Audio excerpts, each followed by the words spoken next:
Ya, jadi kita balik lagi setelah break sebentar tadi, masih di program Ngobrol Apa? Ngobrol seru seputar apa aja. Oke, Pak Sundoro, jadi kita sudah break tadi dan kita sudah ngobrol banyak Pak ya di sesi pertama. Mungkin buat kalian yang ketinggalan nih, buat yang dengerin live, tenang aja, pasti seperti biasa ini aku rekam secara visual juga, jadi kalian bisa tonton langsung di YouTube kita di Disciples Media yang pasti akan aku siarkan setiap hari Selasa jam 6 sore untuk sesi pertama. Sesi keduanya di Selasa depannya jam 6 sore juga. Oke, jadi kita tadi sudah ngobrol seputar dunia F&B, terutama dunia perkopian ya Pak. Yep.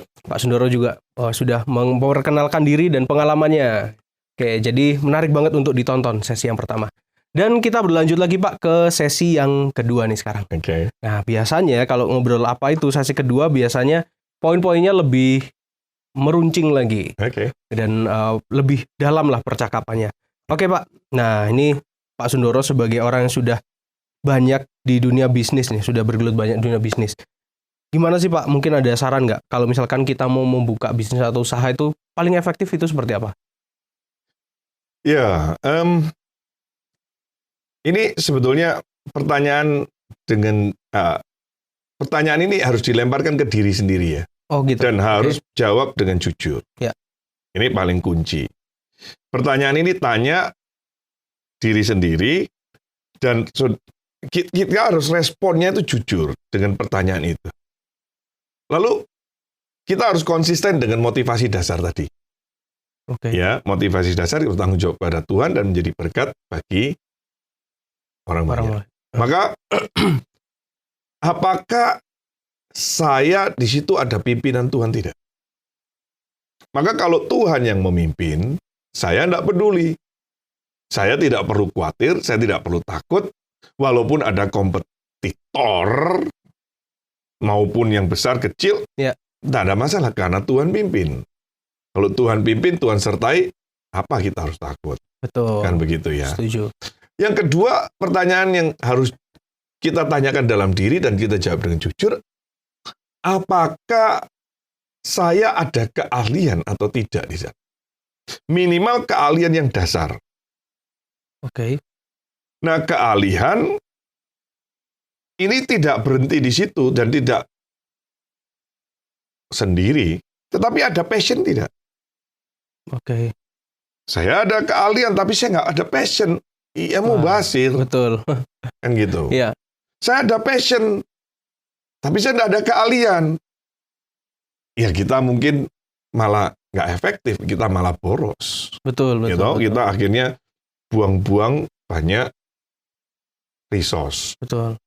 Lalu yang kita juga harus tanyakan dalam diri dan kita harus jawab dengan jujur. Bagaimana perkembangan pasar? Perkembangan pasar juga perlu kita perhatikan. Apakah posisi kita sebagai market leader? Apakah kita sebagai follower?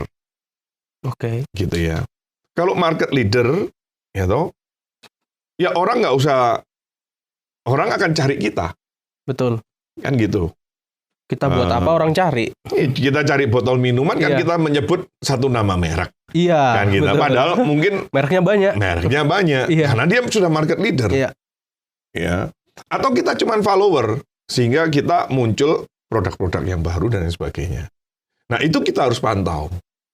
Kita harus pantau terus dan kita harus evaluasi dan kita harus jujur juga. Jangan merasa diri itu bahwa kita itu terus yang hebat. Siapa tahu muncul yang hebat-hebat lagi. Zaman dulu misalnya saya kasih contoh lah di produk yang lain. Ya toh, dulu ada Nokia. Oh, ya, sekarang di mana Nokia? Tenggelam. Sebelumnya ada Ericsson. Iya. Ya toh? Betul. Sebelumnya lagi ada Motorola. Sekarang kemana itu? Sekarang muncullah merek-merek yang lain. Nah, saya rasa di F&B juga sama. Zaman dulu kita namanya kedai kopi ya cuman kopi hitam, kopi pahit, kopi manis, kopi susu, udah itu aja. Jadi sekarang macam-macam. Nah, ini harus kita pantau. Bila perlu kita harus upgrade terus. Ya, pantau terus. Ya. Nah, bagian yang terakhir harus kita ingat sebagai anak Tuhan, itu harus pantau dan jaga hati kita. Hati kita itu apakah selalu terkait dan ada rasa takut kepada Tuhan? Atau kita sudah terjebak dengan ketenaran, kita ada sebagai market leader, lalu ujung-ujungnya high profit. Sehingga akhirnya itu membutakan diri kita. Nah, ya, buat apa kita mendapatkan seluruh isi dunia, tapi kalau nyawa kita, jiwa kita binasa, buat apa? Betul. Maka kita harus hati-hati dan jaga hati kita juga. Kira-kira itu sih, supaya tetap efektif ya. Dan perlu diingat bahwa kita tidak ada satupun yang imun. Imun terhadap keserakahan, imun terhadap greedy itu ya. Greedy itu apa ya? Keserakahan ya, serakah ya. Jadi kadang-kadang kita tidak puas itu yes, bisa baik. Kita tidak puas dengan produk kita, bagaimana kita mau upgrade terus memperbaiki diri, itu bagus. Tetapi kadang-kadang, bukan kadang-kadang, lebih banyak kita akhirnya tidak puas. Wah, income sekian, kita mau terus target tercapai. Mungkin di target tercapai, tetapi ada satu hal yang kosong di hati kita. What's the point? Ya. Kira-kira seperti itu ya. Oke. Jadi sesuai dengan passion kita harus perhatikan, skill perhatikan, dan resource juga kita perhatikan juga nih. Jadi kalau di dalam secara teori leadership ya, itu pertama adalah keahlian. Keahlian pribadi nih ya Pak? Iya. Oke. Ya, keahlian, skill. Ya. Lalu kesempatan. Oh iya, kesempatan. Kita punya keahlian tapi nggak ada kesempatan. Percuma juga. Saudara punya kesempatan tapi nggak punya keahlian. Nggak bisa jalan. Nah, ya. Baru ada kemauan. Oke, kemauan. Ada orang punya keahlian, punya kesempatan, dan nggak mau. Wah. Iya. Rugi. Tapi kan paling banyak adalah kita mau buka usaha, kita mau sukses, kita mau berhasil, kita mau jadi leader. Tetapi, hey bro, ada nggak kesempatan? Ada nggak lu keahlian? Kalau lu nggak ada keahlian, bangun, bangun, kayak racun. Gitu. Oke. Jadi ini tiga, ini nggak bisa. Ini menjadi satu satu keutuhan. Betul. Gitu ya. Ini penting sekali sehingga saya menemukan banyak orang ya, dia dapat kesempatan begitu banyak, tapi dia tidak ada keahlian, sehingga akhirnya ya sudah mau gimana, dia tidak ahli di situ. Lalu saya melihat ada lagi orang yang punya kesempatan, punya keahlian, tapi nggak ada kemauan. Sayang kan, kita yang pingin cari kita dapatkan, tapi dia tidak mau. Tapi yang paling banyak adalah banyak maunya. Mau ini, mau itu, tapi nggak punya keahlian. Wah ya sudah, lalu mimpi aja terus gitu. Betul. Ya, jadi ini yang perlu kita pantau ya. Oke, 3 poin tadi ya Pak ya. Nah ini ada 1 poin lagi nih Pak kayaknya. Modal. Kalau ngomongin bisnis kayaknya membuka usaha apapun butuh yang namanya modal nih. Nah gimana sih Pak supaya kita bisa dapat modal usaha nih? Iya, sebelum kita bicara modal usaha itu ada di dalam leadership itu juga disebut namanya sumber daya ya. Oke. Nah, di era sekarang ini kita perlu sumber daya. Pertama sumber daya alam. Artinya produk kita apa? Oke. Lalu sumber daya manusia. Nah, ini keahlian. Lalu ada sumber daya finansial. Nah, ini nanti modal usaha atau modal uang. Ya. Lalu ada sumber daya. Nah, sekarang ini kita tidak bisa lepas ini. Tapi sumber daya teknologi. Oke. Nah, teknologi ini penting sekali. Nah, termasuk nanti kita sudah memasuki era yang digital kan. Jadi everything is digital. Jadi ini nggak bisa dilepas. Ya. Nah, sekarang modal usahanya bagaimana? Secara umum modal usaha bisa dibagi 2. Bisa internal, bisa eksternal. Ya. Jadi internal itu ya itu tadi keahlian kita, kemauan kita. Eksternal itu ya bisa kita misalnya internal juga misalnya punya warisan. Oke. Orang tua yang sultan. Iya. Privilege itu Pak ya, bisa bilang. Tidak semua orang punya anugerah itu. Betul. Tetapi juga itu tidak salah. Betul. Salah. Tuhan beranugerah dan kita bisa menikmati itu. Ya. Why not? Oke. Lu tiba-tiba dapat warisan apa gitu, lu jadi kan modal usaha. Betul, jadi modal usaha. So why not? Itu bisa internal. Ya. Tetapi eksternal lu bisa pinjam bank. Tetapi tentu sekali lagi ya, masih ingat yang tadi perhitungan. Apalagi kalau minjem bank. Ya. Nah gitu ya. Kalau perhitungannya meleset, bagaimana? Bahaya sih. Resikonya bagaimana? Nah itu yang perlu juga dipikirkan dan diantisipasi. Bedakan antara modal finansial dengan spirit. Oke. Betul. Banyak orang punya modal finansial dan mungkin, apalagi kondisi sekarang, itu pemerintah memberikan stimulasi gampang sekali. Yes, gampang. Tetapi di dalam dunia bisnis kita juga mengenal easy come, easy go. So, when you get easy, you get lose easy. Juga. Jadi kita harus hati-hati. Kita punya spirit, tidak fighting spirit. Waduh, susah. Nah, di dalam dunia bisnis, spirit kita harus bagaimana? Nggak tahu, lu pernah lihat nggak film Die Hard? Iya, tahu Pak, tahu Die Hard. Die Hard itu sampai Die Hard berapa itu? Sampai 4 atau sampai berapa ya? Banyak memang. Die Hard. Nah, namanya juga Die Hard. Iya. Susah matinya gitu. Wah, ditembak, dibanting, jatuh dari pesawat, dari masih aja hidup gitu loh. Iya. Nggak mati-mati gitu. Tapi kalau dia nembak sekali dor, musuhnya mati. Iya. Nah, itu filosofinya harus kita ambil. Jadi kita harus tahan banting. Siap juga hati gitu ya. Nah, ini modal yang tidak mudah juga. Bagi saya ini modal spirit itu mungkin yang utama ya. Oke, yang utama. Sekarang modal keuangan gampang. Cuman juga perlu waspada, sesuatu yang gampang itu juga harus disikapi dengan hati-hati. Jadi itu sih menurut saya. Ya. Itu sih menurut saya modal yang paling ini. Modal spirit Pak ya. Jadi memang kita kalau misalkan buka usaha, kalau ogah-ogahan kayaknya investor atau mungkin orang calon yang pingin biaya kita juga ragu juga pasti. Atau mungkin kita berusaha ke bank juga, bang lah anaknya kok modelnya gini. Ragu juga. Resume atau CV atau profil kita itu akan menjadi pertimbangan. Iya, betul. Iya. Dan pasti fighting spiritnya tadi yang Bapak bilang itu juga jadi modal utama lah. Betul. Karena kalau nggak punya fighting spirit ya sudah. Sepertinya kena hantam sekali, tepar.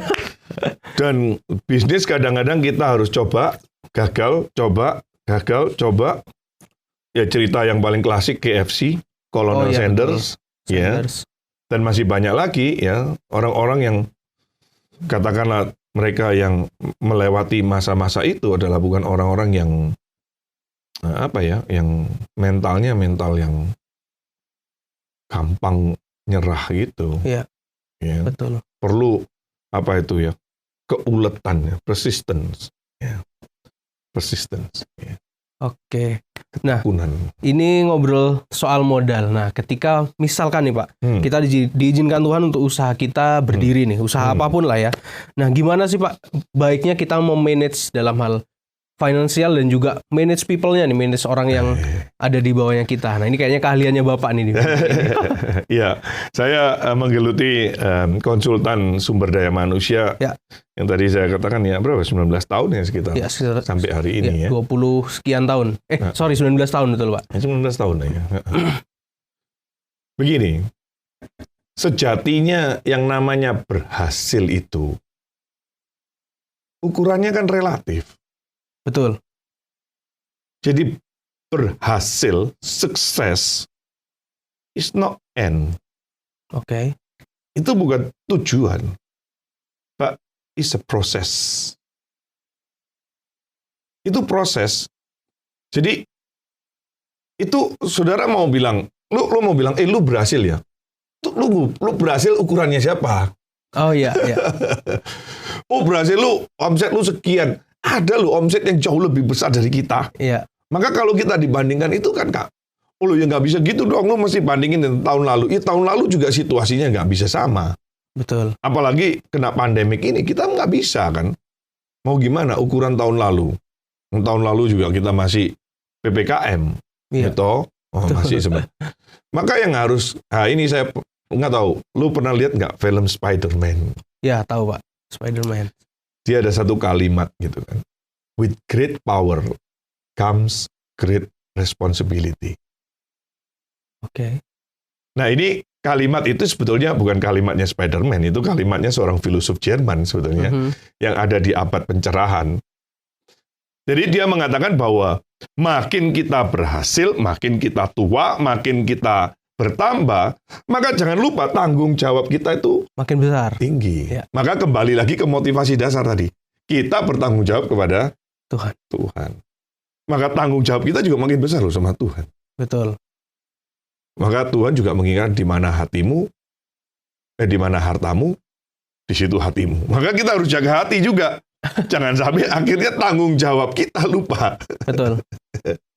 Lalu, nah ini juga perlu kita sadari ya. Membuat bisnis yang baru, memperjuangkan untuk mengawali satu bisnis, itu satu hal.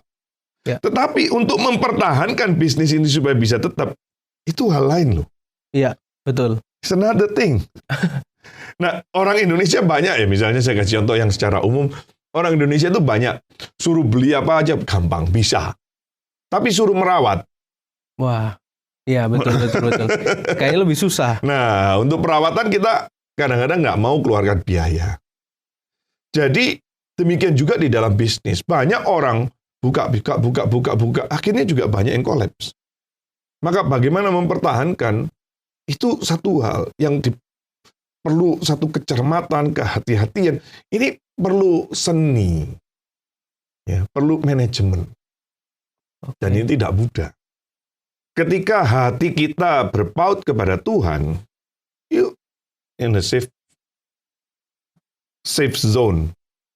Tetapi kan waktu kita bertambah, kita sukses gitu, hati kita mulai lupa dengan motivasi dasar. Oke. Lu mulai bagaimana expand terlalu cepat. Ya. Tidak memedulikan pasar. Akhirnya hati kita bergeser kepada cuan itu. Ya, profit. Nah, itu yang menjadi nggak fine akhirnya. Maka untuk mempertahankan itu juga perlu jaga hati kita. Karena itu Alkitab menasihatkan, jagalah hatimu dalam segala kewaspadaan. Karena saudara, itu hati manusia itu siapa yang tahu sih? Iya, betul.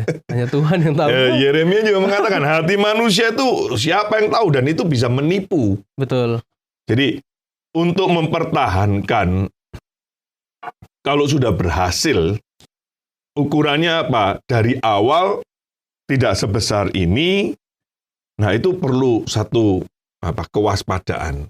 Nah, biasanya kita akan cenderung mau expand. Ya, expand.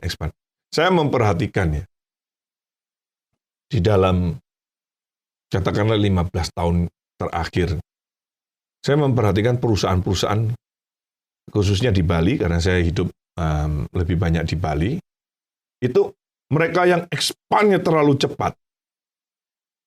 Rupanya dia dapat modal pinjaman.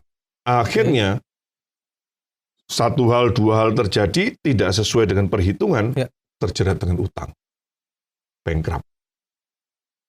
Itu cukup banyak.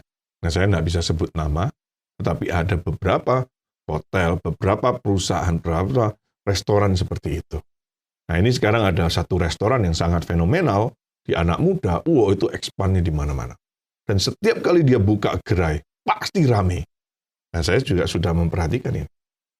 Dan di dalam beberapa, khususnya kalau saya di kelas, saya bahas ini. Gitu. Ya. Saya nggak sebut nama di sini, nggak enak nanti. Itu saya bahas. Nanti nasibnya akan sama. Begitu, nasibnya bisa sama. Tetapi kalau kita lihat misalnya, ya katakanlah yang sudah multinational company, McD, Ya. KFC, ya, Starbucks. Itu pun karena pandemik juga banyak yang gulung tikar. Iya, betul. Mengurangin gerai-gerainya. Tetapi karena mereka sudah well established, mereka sudah lewatin berapa puluh tahun. Jadi mereka sudah punya pengalaman yang jam terbang yang tidak main-main. Betul. Kira-kira begitu. Nah, perusahaan-perusahaan lokal yang nggak biasa, wah itu terlalu ekspansif, bahaya, hati-hati. Oke. Lampu kuning.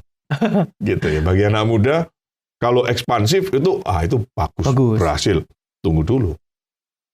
Hati-hati. Kira-kira seperti itu. Oke. Ya. Jadi harus diperhatikan motivasi awal tadi Pak ya. Itu harus pegang teguh. Makanya tadi bilang itu core-nya. Ya itu core-nya. Main course-nya tadi Pak bilang juga. Menu utamanya supaya kita nggak greedy tadi lah, nggak serakah terus ekspansi di mana-mana padahal kita belum punya akar yang kuat itu tadi. Persis. Gitu. Nah, tapi ngomong-ngomong ekspansi nih Pak, kapan sih kita bisa memikirkan, oh ini waktunya ekspansi nih, oh ini jangan dulu. Nah, kalau itu ada nggak sih Pak yang harus dipikirkan? Tentu. Kembali lagi ke pasal 1 tadi.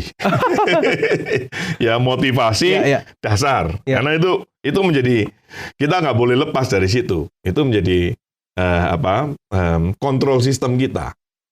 Maka dalam konteks ini juga harus tetap relevan agar kita tidak terjebak di dalam keserakaan profit atau uang. Ingat loh, kekuatan mamon itu jangan dimain-mainkan. Jangan dianggap remeh. Ya. Maka ketika saya expand sebagai bagian daripada saya mempertanggungjawabkan ini kepada Tuhan. Di dalam Alkitab itu Tuhan kasih orang 5 talenta. Ya. Dia kembangkan jadi 10, double ini. Ya, 2 kali lipat. 2 kali lipat. Dan Tuhan bilang itu baik. Dipuji sama Tuhan. Tetapi sebaliknya ada orang yang cuma dikasih 1, dia simpen. Dia tidak gadaikan. Ya. Dia jaga, dia simpen. Tapi Tuhan bilang kamu jahat. Jadi dalam konteks ini dia cuma menyimpan, tidak expand, justru salah. Nah kita dalam konteks mempertanggungjawabkan ya tetap kita mau expand boleh. Ya. Berikutnya adalah jika itu pimpinan Tuhan, teruskan. Oke. Lanjutkan. Kembangkan. Tapi jika tidak, lu mati konyol. Iya sih. Lu babak belur.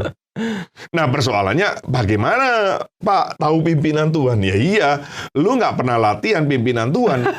Dari hal-hal yang kecil, hal-hal yang besar, susah. Memang susah. Tapi bagi kita yang terlatih, ya tidak susah. Maka latihlah diri kita untuk sadar, untuk peka dengan pimpinan Tuhan dari sejak kita muda. Iya. Dari sejak kita yang kecil. Sehingga ketika kita menghadapi persoalan yang besar, pimpinan Tuhan itu tidak kabur. Itu tetap jelas. Ya, lu kan ada tuh anak-anak sekarang. Anak saya juga pernah itu masih SMP loh. Dia minta, Pak belikan aku sepatu Nike. Oke. Saya bilang kenapa masih Nike?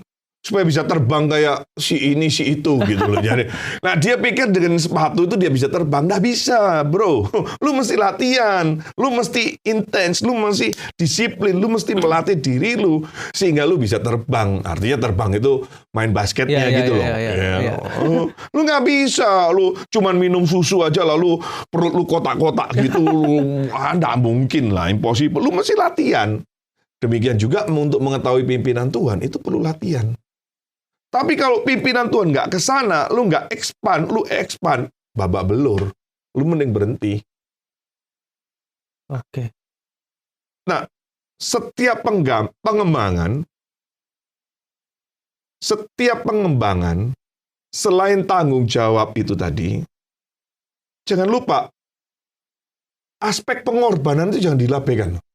Oke, ada pengorbanan juga. Lu iya dong. Kalau lu mau berkembang, lu pasti ada korbankan waktu dengan keluarga. Ya, itu pasti. Kamu taruh passion lu di sini, ada waktu yang lu harus lewatkan. Pengorbanan dan pengembangan ini berkaitan. Lu mau berkembang tapi nggak ada yang dikorbankan, nggak bisa.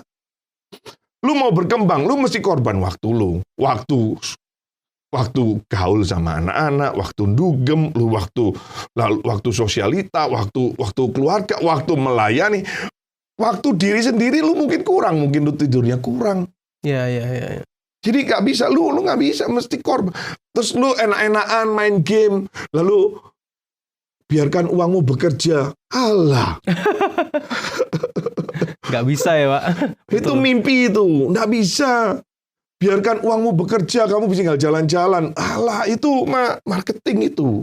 Nggak ada, realitanya nggak bisa. Jadi, waktu kita berkembang, apakah kita semakin dekat dengan Tuhan? Atau semakin jauh dengan Tuhan? Saat kita berkembang, apakah kita semakin menjadi berkat bagi orang lain? Atau justru kita makin pelit? Ya. Makin kejam dengan karyawan, makin kejam dengan keluarga, makin kejam dengan orang lain. Nah, ini bukan pimpinan Tuhan pasti.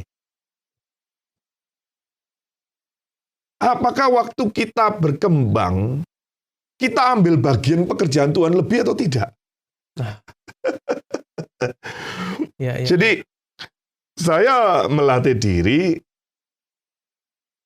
Martin Luther pernah mengatakan begini, makin saya sibuk, makin saya tambah jam saya berdoa. Oh gitu, Pak ya. Searah. Nah, saya terapkan ini dalam dunia bisnis. Makin saya diberkati, makin banyak saya mau dipakai Tuhan menjadi saluran berkat. Oke. Makin saya diberkati, harus makin besar pekerjaan Tuhan yang harus saya ambil. Oh gitu, Pak. Iya dong. Oke. Lu nggak cuma mau berkatnya besar-besar, tapi lu terus akhirnya memberikan iprit-iprit gitu. Pengorbanannya juga harus besar. Iya dong. Lu kalau waktu lu dapat kecil, terus lu korban kecil, ya semua bisa. Tapi ketika lu dapat besar, lu ketika sukses, you become big, you become well known, apakah orang juga makin tahu bahwa engkau miliknya Tuhan, anak Tuhan, yang dipakai Tuhan. Gitu. Oke. Nah, nanti akan diomong, lu nggak usah Tuhan-Tuhanan, lu nggak usah munafik lah, lu nggak usah santai-santai aja. No, saya juga santai kok. Santuy gue. Gitu. Jadi, di dalam kesibukan saya sebagai direktur di satu perusahaan, saya direktur di perusahaan saya sendiri, saya juga sebagai pimpinan di wadah misi pelayanan yang saya kerjakan. Saya juga sebagai dosen, saya juga sebagai kepala rumah tangga, saya juga sebagai anggota masyarakat, saya jalan semua. Gitu, jalan. Jadi, saya tidak mau terikat dengan ini menguntungkan atau enggak. Karena itu menguntungkan, mungkin dari sisi finance, yes. Ya. Tetapi dari sisi iman. Belum tentu. Ini menguntungkan sisi uang, tapi bagaimana dengan keluarga saya? Oke. Ini menguntungkan dari sisi bisnis, yes. Tapi bagaimana dengan orang-orang di sekitar kita? Oke. Buat apa? Ini menguntungkan, tapi bagaimana dengan pelayanan kita kepada Tuhan? Komitmen kita, janji kita kepada Tuhan, bagaimana? Itu sih. Oke. Jadi kalau misalkan ngomongin bisnis, kita harus ini, Pak ya. Peka dengan ini benar-benar maunya Tuhan apa enggak nih? Iya dong. Kita harus peka. Nah, pekanya tuh kita harus latihan tadi Bapak bilang. Itu gitu. Harus kita kerjakan di dalam seluruh aspek hidup kita. Ya. Termasuk berbisnis. Iya. Jadi ya, memang nggak bisa dipisah ya Pak? Jangan dong, kita hidup jangan pisah-pisah gitu, fragmented. Betul. Itu namanya. Bahkan malah kita harus berkembang Pak ya, nggak boleh diem aja. Oke. Jangan kalau hari Minggu doang lu baru rohani. Gitu. Ya. Tapi Senin sampai Kamis, sampai Jumat lu nipu-nipu, nggak bisa. Iya. That's not our call. Gitu. Betul. Gitu kira-kira. Oke Pak, terima kasih kita sudah bicara banyak nih soal dunia bisnis nih. Okay. Dan tadi saya ingat banget itu, kita harus ingat menu utamanya, main course-nya kita apa. Tanggung jawabnya pada Tuhan. Itu kita harus ingat. Dan menjadi berkat bagi orang-orang sekitar. Ya. Dan Pak Sundoro, terima kasih banyak sudah memberi waktu khusus di tempat ini, di studio kita. Selamat datang dan sekaligus ini mungkin perpisahan Pak ya, tapi semoga di kedepannya kita bisa ngobrol lagi. Why not? Oke. Thank you. Oke, teman-teman, sobat Disciples Media semua, sobat Askara. Jadi itu dia ngobrol kita bareng Pak Sundoro pada hari ini. Dan tentu saja seperti biasa, videonya akan kami siarkan di channel kita Disciples Media setiap hari Selasa. Oke, kalau begitu saya Bias Paris undur diri dan terima kasih Pak Sundoro buat waktunya. Thank you. Kita ketemu lagi di lain kesempatan. Cool, no worries.